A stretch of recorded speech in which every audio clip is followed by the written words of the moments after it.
Hello বন্ধুরা, তোমরা কেমন আছো? আশা করি সবাই ভালো আছো। আজকে বন্ধুরা দেখো আমি মাছের মাথা দিয়ে আলু দিয়ে তরকারি করব। মাছের মাথাগুলো ধুয়ে নুন হলুদ মাখিয়ে নিয়েছি। তেলটা গরম হয়ে গেছে, এবার আমি মাথাগুলো ভেজে নেব। মাছের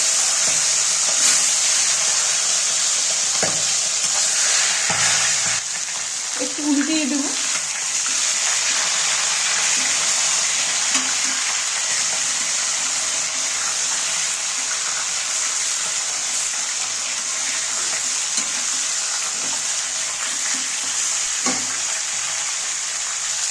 দেখো মাছের মাথাগুলো ভাজা হয়ে গেছে, এবার আমি তুলে নেব। দেখো বন্ধুরা মাথাগুলো ভেজে আমি তুলে নিয়েছি, হয়ে গেছে ভাজা। দেখো বন্ধুরা তেলটা গরম হয়ে গেছে, এবার আমি দেবো তেজপাতা আর জিরে। তারপর আলুগুলো ভেজে নেব। লবণ, একটু হলুদ গুঁড়ো দেবো। এবার ভালো করে ভেজে তারপর মশলাগুলো, এটা ভাজা হয়ে গেলে মশলাগুলো দিয়ে দেবো। হয়ে গেছে, এবার আমি মশলাগুলো দিয়ে দেবো সব। দেখো এখানে মশলা বাটা, আদা জিরা বাটা, হলুদ গুঁড়ো, লঙ্কার গুঁড়ো, কাঁচা লঙ্কা, পাকা লঙ্কা বাটা। এবারে মশলাগুলো সব দিয়ে দেব। এবারে দেবো লবণ, একটু সামান্য জল দিয়ে দেবো। দেখো এবার মশলাটা ভালো করে কষিয়ে নেব। দেখো বন্ধুরা মশলাটা না আমার কষানো হয়ে গেছে। এবার আমি জল দিয়ে দেব।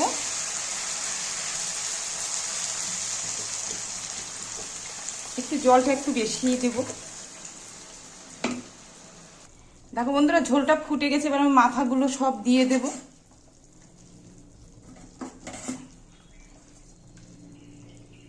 এবার একটু নেড়ে দেব।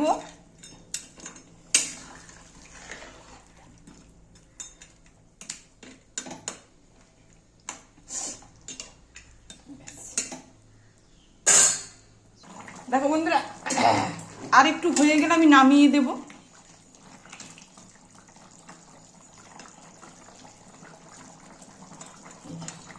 হয়ে যাচ্ছে প্রায়। দেখো বন্ধুরা হয়ে গেছে তরকারিটা, এবার আমি নামিয়ে দেব। দেখো বন্ধুরা মাছের তরকারিটা হয়ে গেছে, সরি মাছের তরকারি, মাছের মাথার তরকারিটা। দেখো তোমাদের কেমন লাগলো? যদি ভালো লাগে লাইক শেয়ার কমেন্ট করো, চ্যানেলটাকে সাবস্ক্রাইব করো। আর তোমরা সবাই ভালো থেকো, প্লিজ ভিডিওগুলো একটু দেখো। ঠিক আছে? দেখো বন্ধুরা তোমরাও করে খাবে এরকম মাছের তরকারি। আমি দিইনি, গরম মশলাটা দেইনি। ঠিক আছে, আচ্ছা তাহলে রাখলাম।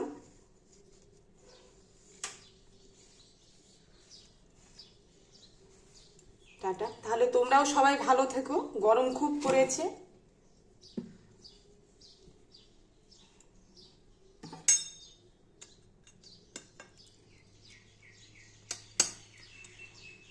টাটা, রাখলাম তাহলে।